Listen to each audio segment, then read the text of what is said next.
മോശനമല്ലിത് പൊക്കിയതല്ലിത് മനസ്സിൽ തോന്നിയ കഥ കഥ തോന്നിയ സമയം പേനയെടുത്തു പേപ്പറിൽ എഴുതി ഞാൻ ആ കഥ ഇങ്ങനെ കിട്ടിയതാ. ഈ അന്ധനായ കലാകാരന് കണ്ണില്ലല്ലോ. ഇവനാകെ കൂടെ ആകെ 2 പെങ്ങളുള്ളൂ.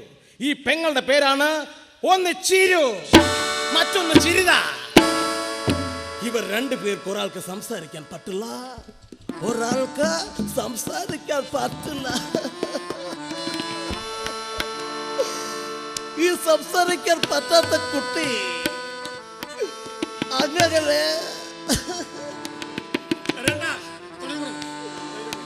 ഈ കലാഭവൻ മണി എന്ന് പറയുന്ന ചീരൻ എന്ന് പറയുന്ന ആ നായകനോട് അവിടെയുള്ള സായികുമാർ എന്ന് പറയുന്ന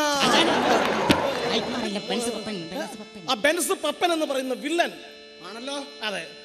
മോശനമല്ലിത് പൊക്കിയതല്ലിത് മനസ്സിൽ തോന്നിയ സമയം പേപ്പറിൽ എഴുതിയതാ.